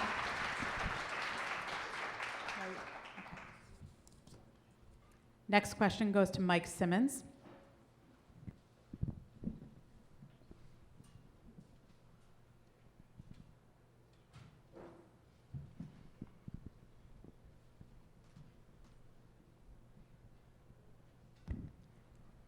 All right, Mike. How will you ensure that a woman's health care, safety, and the fundamental rights are no longer dictated by the state line she happens to live behind? The first thing is that this is such an important issue to me. Women's health care, I think of my mom, I think of the moms in this room, I think of the moms all across the 9th District, and I know what moms will do for their children, and I know what my mom did for me. And so in Congress, I will fight tooth and nail every bigoted, MAGA, fascist fool who tries to take away women's health care, women's right to an abortion, and gender-affirming care. I am staunch on this issue. It is deeply personal. In the Illinois Senate, just to lay out a receipt, I'm really proud that in my freshman year, I personally whipped votes, and I got some of my Democratic colleagues to vote to repeal the antiquated Parental Notification Act. And I'm proud of that. We got that done. We need that type of fight at the federal level. We can't have the status quo looking right now where women have to go through a crosspatch of different states to be able to access reproductive health care. And so I would be fighting the men in Congress right now who are completely out of touch on this issue. The Supreme Court that needs to be reformed, that got us into this mess, that's overturned Roe v. Wade. We need term limits on the Supreme Court. We need to get them out. And we need a champion in Congress in the 9th District that is going to champion reproductive rights, is going to champion women's health care, access to health care, and so many more issues. And so you can count on me to walk that walk the same way I have in the Illinois Senate, standing with my colleagues to push for reproductive rights and to expand capacity at abortion clinics right now, because Illinois is a refuge for abortion. You have women having to come from other states to access abortion here. I can't rest with that status quo because in our own lifetime, we knew something different. We knew Roe v. Wade. And so I got that. I can tell you that is an issue that will be a top priority for me because of my personal past and because of where my heart is. Thank you, Mike. Any rebuttals here? Okay. Next up, Phil Andrew.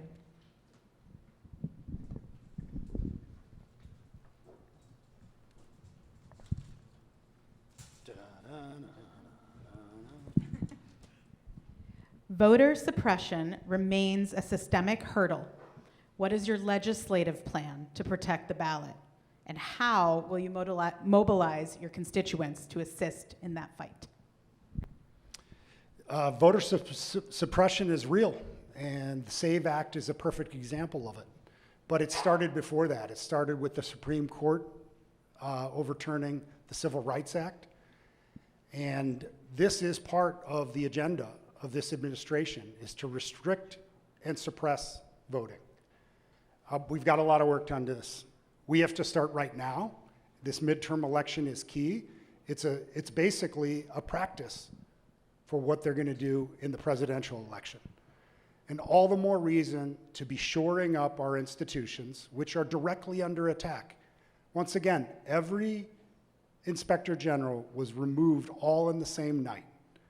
The early warning system for fraud, corruption, and abuse within our system. We've got a Justice Department that is basically a political arm of the White House. So what happens immediately on January 2027? First, Congress needs to effect the highest level of ethical reforms for itself. Then extend those to the executive and the judiciary branch. Supreme Court justice should have the same ethical requirements as an FBI agent.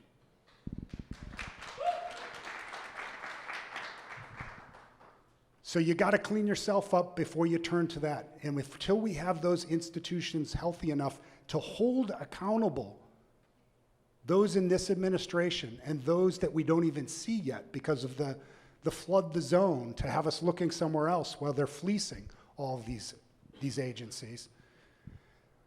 What we need to do as citizens is we got to make sure that we vote.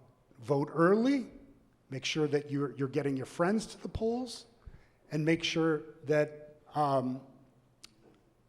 that you're activating within the state.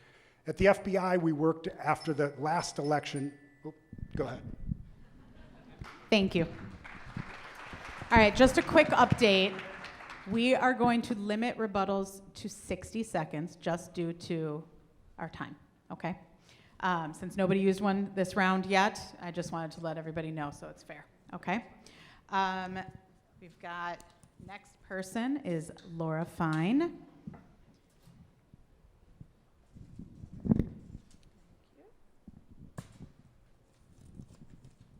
Next question. Political courage is rare. What is one issue you are willing to champion and lose significant political support over because it is simply the right thing to do? Healthcare. I have been on the front lines of healthcare, be it reproductive healthcare, affordable access to healthcare, or mental health care. What we are seeing coming out of Washington right now is absolutely disgraceful. When that bill passed, I'm not calling it what they call it in DC because there's nothing pretty about it. When it ripped the subsidies away from people throughout this country, in the state of Illinois alone, we know 70,000 to 90,000 people are leaving the private health insurance market. So what does that mean? It means people won't be going to the doctor. It means they won't show up in the emergency room until they are stage 4. I was so disappointed in one of our senators who threw healthcare under the bus by not supporting what we needed to get done. Sometimes you have to just draw a line in the sand. My next concern is the changes to Medicaid. Because when those Medicaid changes come in Illinois alone, we expect hundreds of thousands of people to be impacted in a negative way. And who relies on this Medicaid? People with severe mental illness, people with disabilities, seniors in nursing homes, people who are getting treatments for cancer, who will not be able to afford their care, and they won't realize it that they have to reauthorize every 6 months or lose their care. So they're going to show up at the doctor's office and they will not have insurance. The second part of this is even worse, because without these Medicaid dollars, our rural hospitals, they're going to shut down. Our urban hospitals are already closing departments because they cannot afford to keep them open. This is an issue. I draw my line in the sand. Your time is up. I'm sorry. And I'm passing it on to the next person. Thank you so much.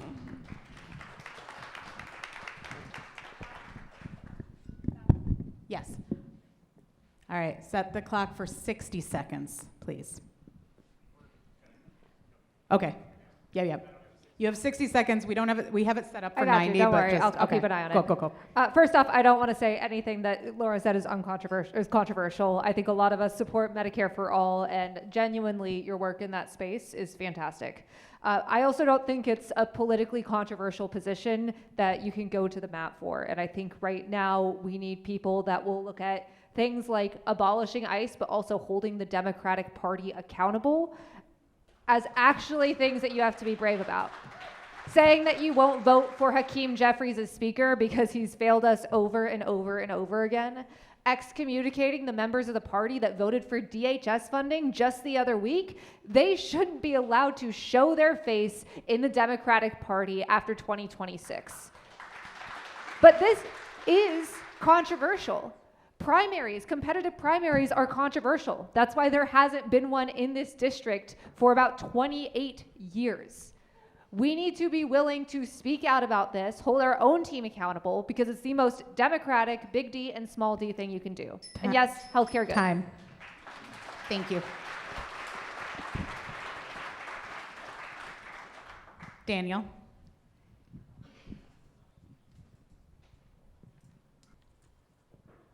Daniel, what do you view as the single greatest threat to American democracy today, and what specific policy will you champion to neutralize it?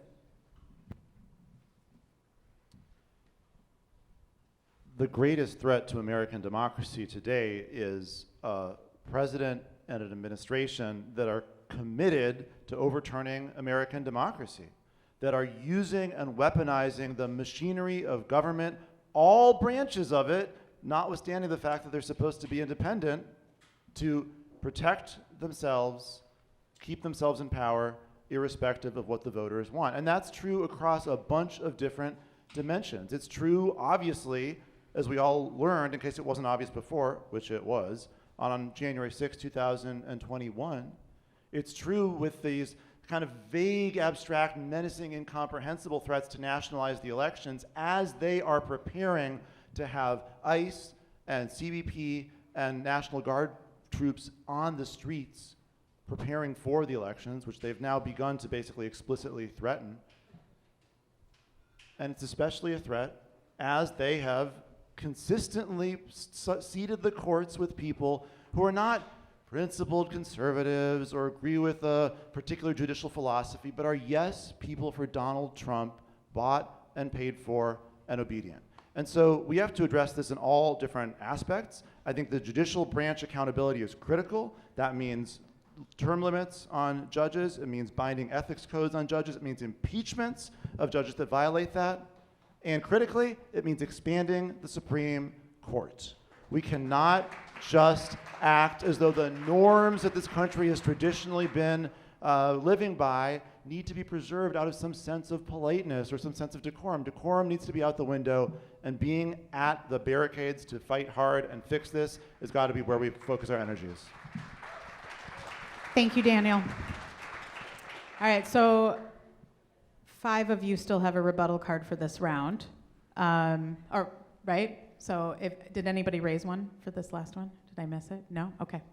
All right, I'm going to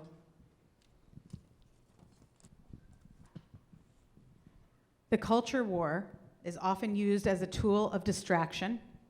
How will you keep your constituents focused on material policy issues rather than performative grievances?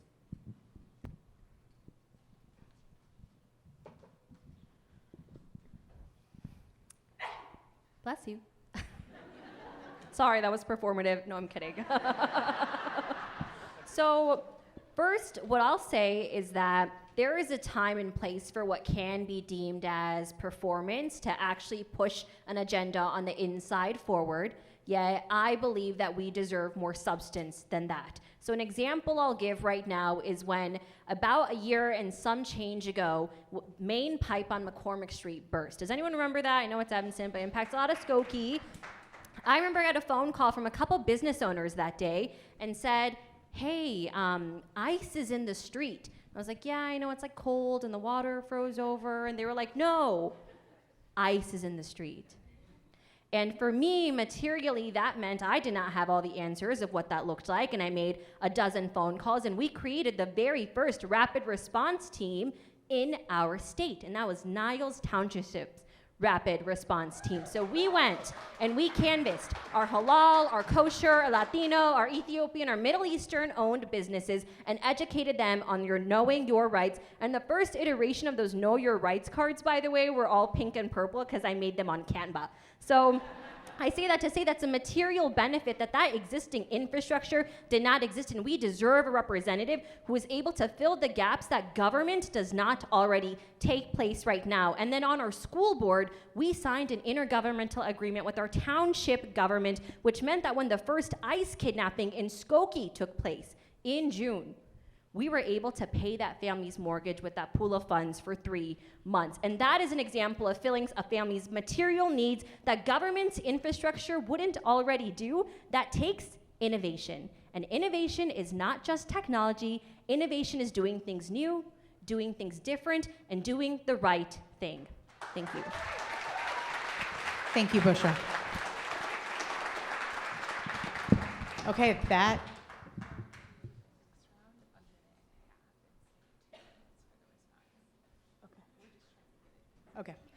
Okay, responses for this next round. So that concludes round 2, our human round. Our next round here, we are going to have a minute and a half to answer these questions. You will still have a 60-minute rebuttal if you choose to use it. Sorry, 60 second. I was just making sure everybody was awake. All right. The next round is our Earth round. And we're looking towards the future of our planet and the innovations driving it. This is our Earth segment, covering environmental policy and the role of technology. During this round, please use your orange card. So if you guys can all grab your red cards, throw them on the stage. Thank you. And I'm going to pick who goes next. Kat Abughazaleh. Sorry, I don't know how that's happening. This is random, I promise. I just want everyone to know that earlier I was like, thank you so much for having this randomization because I'm always first in alphabetical order. Bushra also I'm gets so it. sorry. Yeah.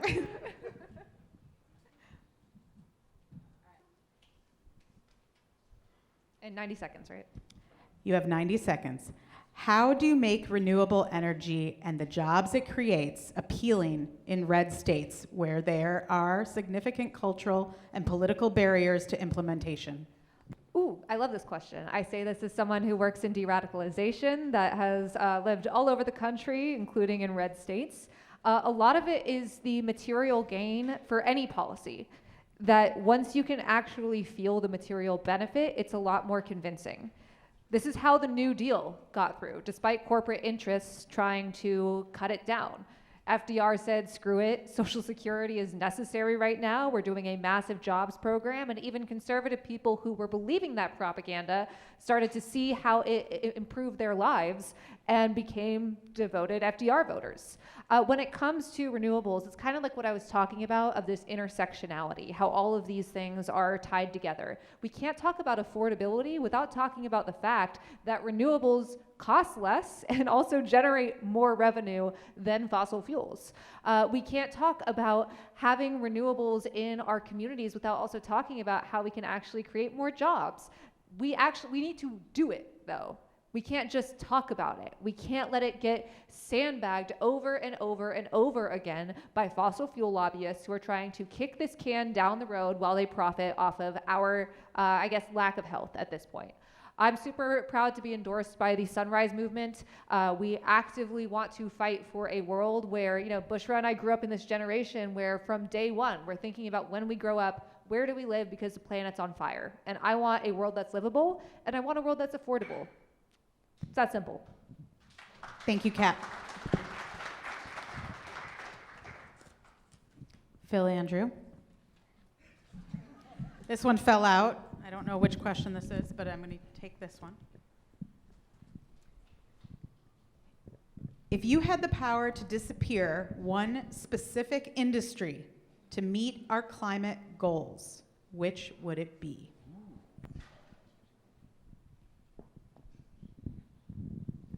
Lobbyists.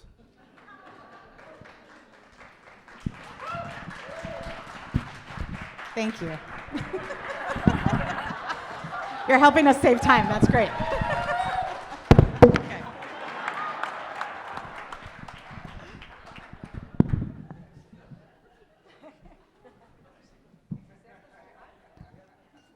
Next question goes to Laura Fine.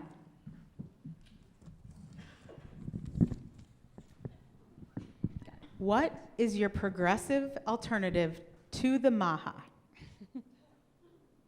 agenda for voters? So the MAHA agenda, so your alternative for voters who are concerned about food safety and chronic illness.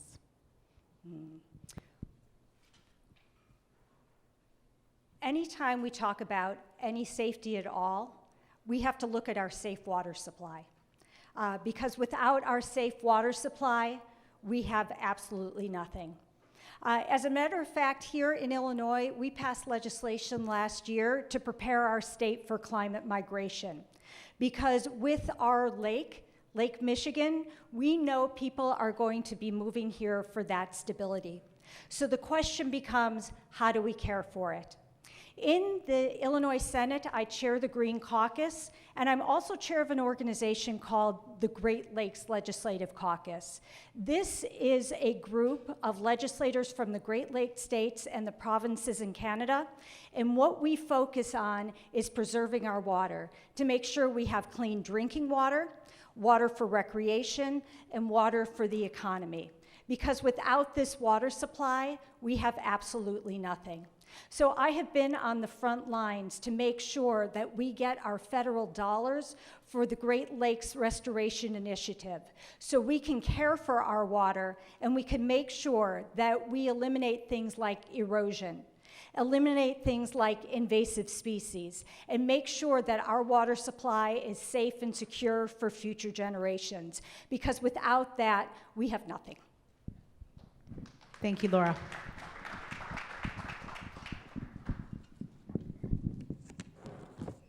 Bushra, you are next. Oh, we have a rebuttal. Okay. Please set the clock for 60 seconds. Okay, so water is a human right, and I am proud to have championed water. I'm so proud of my colleagues that have done the same.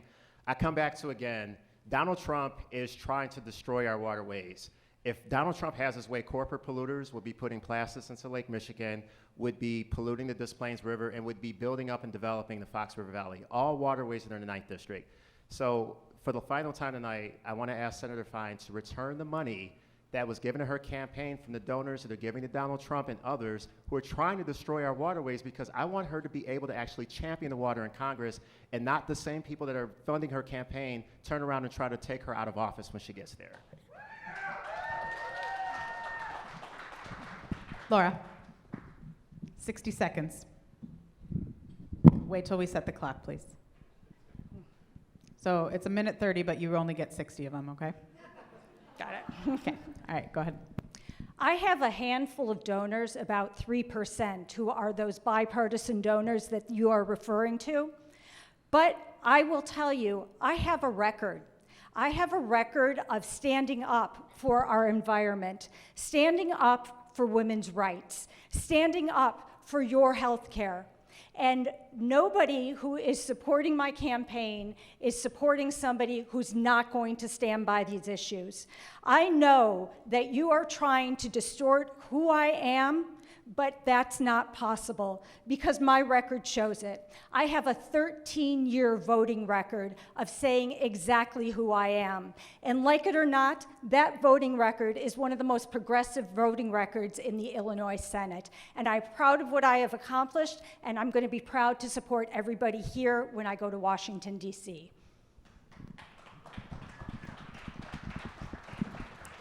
Thank you, Laura. Okay, Bushra, it is your turn. Climate inaction is often rooted in fear of economic loss. What is your plan to address climate change while simultaneously winning broad public support? So first, our Earth, our poor Mother Earth, has a really bad PR crisis going on right now because clean, green energy is good for your wallet, it's good for the environment, and it's energetically efficient. And for some reason, big oil has invested billions of dollars in propaganda in making that seem confusing to the rest of us. For some reason, it's being drilled in our heads that clean, green energy is more expensive when it's not. What's actually more expensive is when a data center gets built in a predominantly black and brown community, and the energy grid that sits on the increase of cost gets put on the backs of the rest of us. That is what actually is not as cost effective, and we don't have enough champions in Washington talking about it as explicitly. I found that all progressive policies, including something like Medicare for All as an example, is the fiscally responsible mode for our country. And I'm tired of seeing people go with just the traditional talking points when we find that both sides of the aisle can actually find agreement on these topics. So for me, Time. it's Oh, no, it's okay. You sure? my apologies. You sure? Okay. Well, I was rambling, honestly, anyway, so thank you. I was starting to rant because I'm like, what do you mean? It's good for the environment, it's cheaper, it's cost effective. Like, why can we not swap out all these energy grids? And can we please put a ban immediately on fresh, clean drinking water from cooling down our data centers? Like, that is the first priority, actually. Because I'm a person of fun facts. Don't ding me yet. Okay, thank you. Time. You're gonna Sorry. ding me? It's a fun fact. Sorry. I'm gonna say We it. liked what you said, but Okay, we all right. have to ding you. I'm so sorry. Listen, we're gonna be out of fresh, clean drinking water by 2040 if we keep up at this pace. It's not a fun fact. It's a mad fact. A bad fact. Thank you, Bushra. Sorry, I thought it was one. I got confused. I apologize. Yes, I'm sorry. All right, next up, Mike Simmons.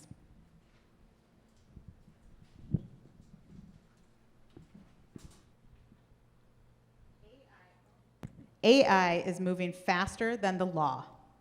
What specific federal mechanisms do we have or need to regulate an industry that many feel is out of control? You know, this is an issue I am coming out swinging on. Artificial intelligence can do a lot of things for humanity, but we know that right now it is being commodified to dominate our attention spans, to dominate our privacy and our data. And we even know that there's even a possibility that AI is going to lead to a bust in our economy pretty soon because of how rapidly it is consuming all of our spaces. Listen, I have, and part of my platform at the federal level, I support a moratorium on AI data centers. I'm proud in the Illinois Senate to be working with the Illinois Clean Jobs Coalition to bring transparency to the water and energy demand that a lot of these AI data centers are sucking up in Illinois and leaving us footing the bill, driving up our electric rates. And we need to talk about this issue with our children. Listen, youth mental health is a really important issue to me. I didn't get to talk about it tonight, but in the state Senate, I've been proud to pass legislation that requires that the state do a number of things for young people, including putting them at the table to write policy that affects how they access mental health parity.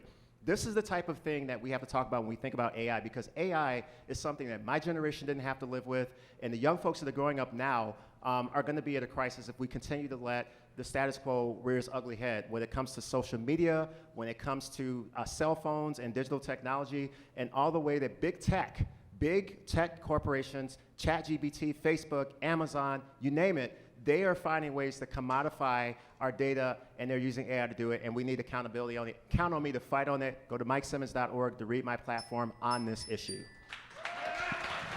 Thank you, Mike.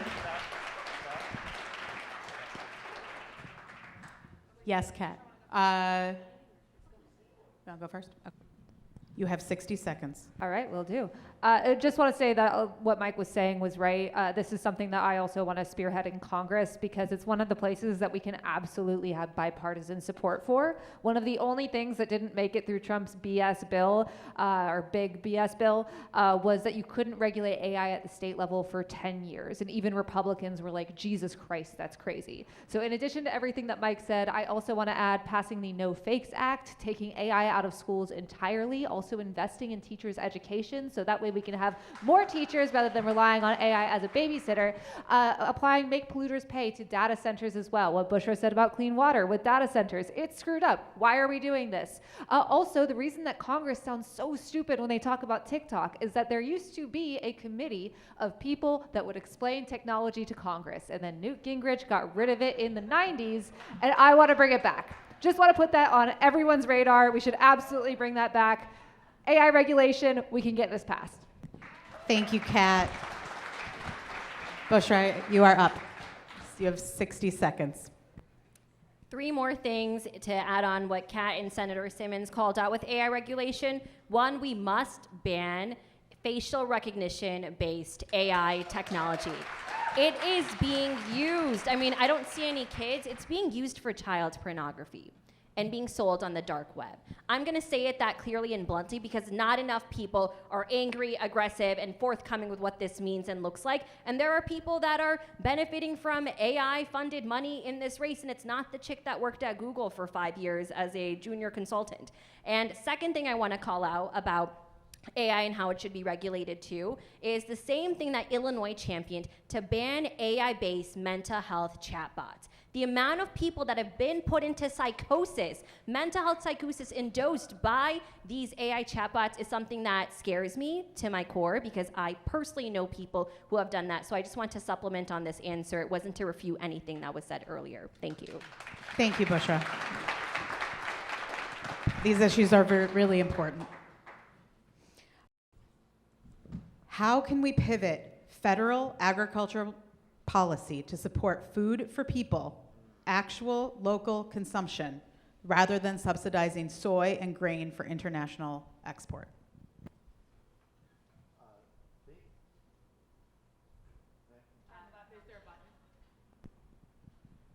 Technology.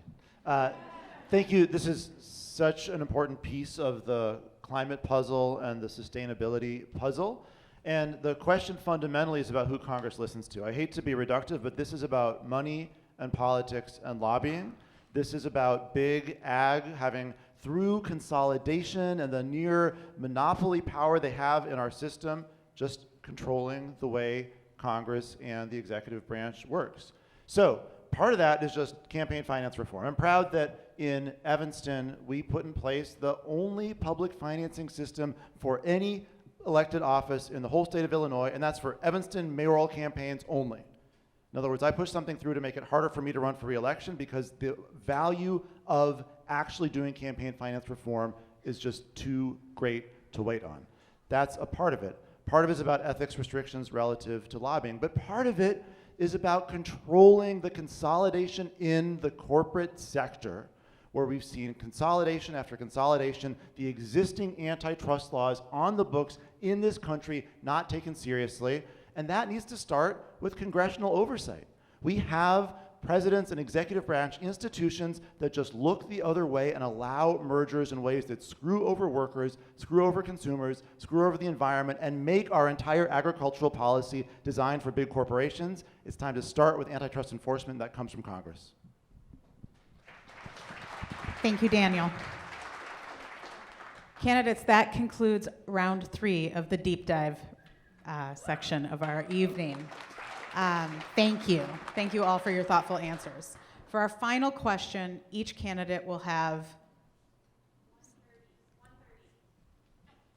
90 seconds. We will select the order at random. Please stick to your allotted time. Please focus on answering the question in a way where you're not just repeating yourself, because we have heard you, and we appreciate everything that you've shared. We want more, not the same. After the final question, we will have one last lightning question for you all to answer by holding up your paddles. For this question, there will be no rebuttals. This next one, this final actual verbal question. But you may use your paddles to indicate your approval or rebut. We know there are questions that you didn't get to answer. Is there anything else you want your constituents to know about you, about your platform, about your answers to any of those questions that we asked earlier? You have 90 seconds to share anything you feel is important to share. Okay?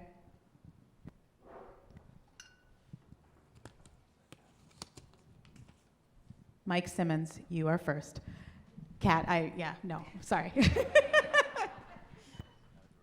I want to tell a story about something that happened my first year in the state senate that'll give you an idea what it'd be like to have me as your congressperson.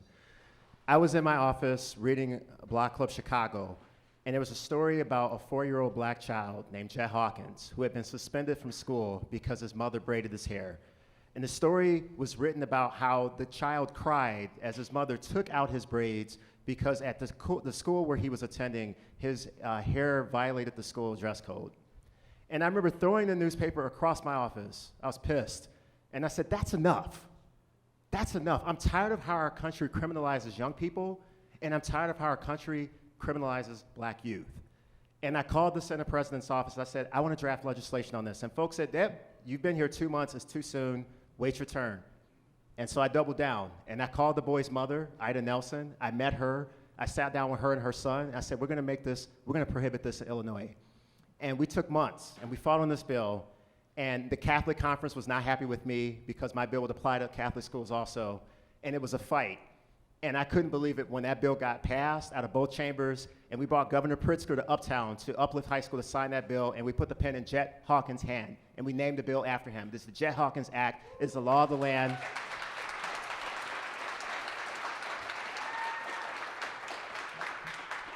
And you can no longer discriminate against hairstyles of African ancestry in all K through 12 schools in Illinois, regular schools and Catholic schools. That's how I'll lead in Congress. Thank you, Mike.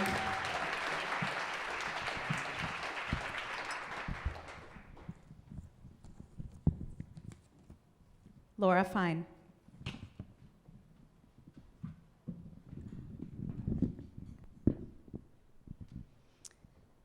Thank you. And thank you, everybody, for sticking it out tonight. It's been a long night, and I appreciate you all being here. What I want you to know about me is I'm a legislator who works with my constituents. And the legislation I pass helps the people that live within my community and throughout the state of Illinois. When my constituents were telling me that their health care premiums were going so high and they were tired of CEOs of these healthcare companies getting big bonuses, I passed legislation, and it was signed into law, that says your premium healthcare dollars cannot go towards those CEO bonuses.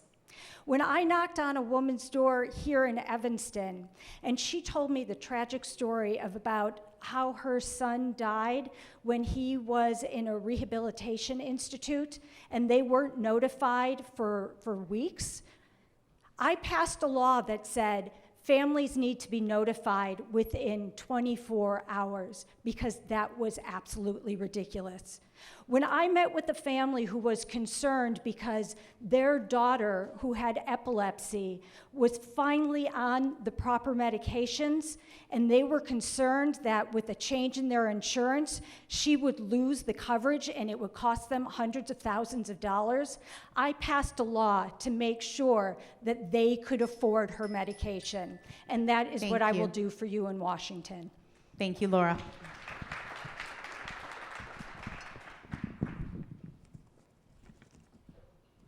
Daniel Biss.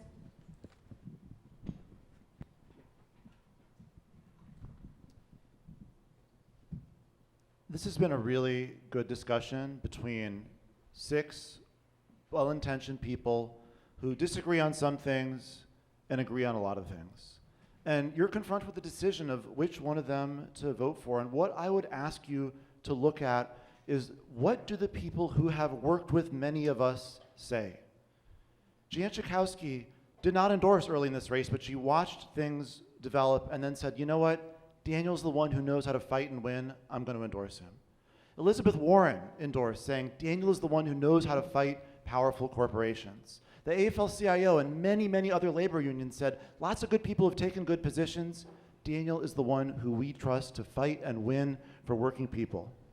And the Sierra Club of Illinois said, listen, there's a lot of people with good platforms. We've worked with Daniel. We've seen him fight. We're for him because we trust him. And so let me say a word about that, because I think it speaks to how I believe in fighting. We passed in Evanston our Healthy Buildings Ordinance. It's the strongest climate ordinance of any municipality in the Midwest by far. And the biggest, most powerful, richest organizations in this town, they didn't want to have to comply. They wanted to stop us. They thought they had us beaten, and I fought back. But I didn't fight back alone. I fought back with activists and organizers, with policy experts. This is a district of world changers, and we all came together to fight and win, and that is the approach that I'm going to bring serving you in Congress. Thank you. Thank you, Daniel.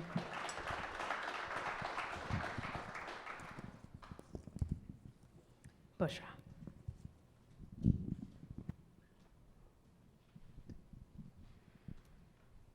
So to this day, my dad suffers from dyslexia and cannot read or write English. So I asked him when I was doing my 7th grade immigration project, I said, how'd you pass the Constitution exam? He said, I asked them to administer it verbally. I said, wow, #accessibility. I said, but how did you pass the taxi exam? Because you can't do that verbally. And he said, I pressed C all the way down. So statistically speaking, that works. And statistically speaking, I should not have been a top candidate in this race right now. I should not have been getting picked up endorsements by one of the only local newspapers that still delivers a bi-weekly subscription, Journals and Topics. I should not have been able to raise $1.5 million by looking people in the eye and convincing people who've never donated to a political candidate before and convince them that I am the person that is best suited to represent my hometown, my community, the community that gave me so much. So for me, I'm running for this seat for exactly that reason. And when I first got elected to the Board of Education, I had a lot of families that talked about food accessibility. And we became the school district that mandated the offering of halal, kosher, and vegetarian food options to the students we serve, which became a case study for the state of Illinois, and this law passed. And now every public institution in the state, think schools, prisons, and hospitals, mandate they offer halal, kosher, and vegetarian food options for the people they serve. Thank you. Thank you, Bushra.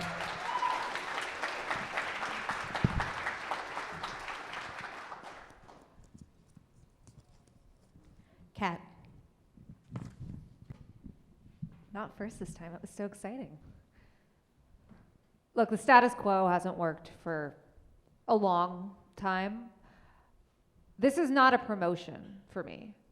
I am running specifically because of this moment, because of what I know how to do and what I've done. I am the candidate with a track record of fighting and winning against the far right.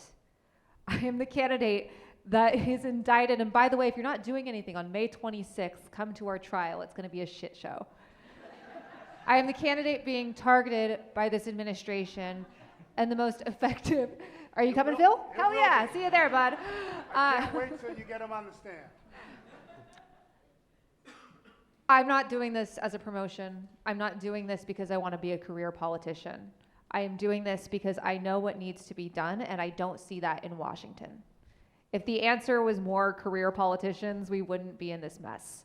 But if you want someone that's going to break the status quo, that is going to stand up for their community and get knocked down, maybe like 6 times, and then get back up again, no matter how many times ICE beats the shit out of us, I'll do it with you, every single time. I want a world where we can elect one of the people up here, 1 or 2 of them, and actually be able to build something great. But to do that, We have to get this fascist out. Fuck ICE, impeach the president, and make sure you're registered to vote. Thank you. Thank you, Kat.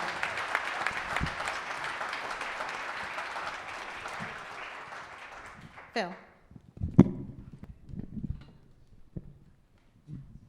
Sort of a treasured spot for a swimmer, the anchor. I'm Phil Andrew. I'm running for Congress. I like cold water swimming. I like doing yoga with my wife.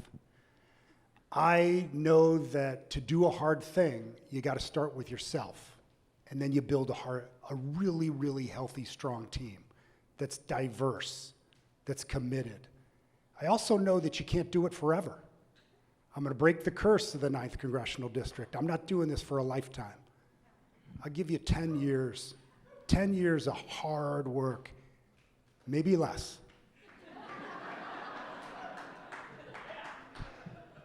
Folks, this has been fun. It's going to get a lot worse before it gets better. We've got an administration that's using threat, intimidation, and violence to tear at the very independence of our institutions at a time when money and power is consolidating and dominating our political process. In an age of information, we need integrity. We need independence. Our very liberty depends on it. Who you send for the next 2 years is going to be critical. I've been going to the most dangerous places and meeting people who absolutely there's no agreement with and building safety. I look forward to your support. I'm Phil Andrew. I'm running for Congress.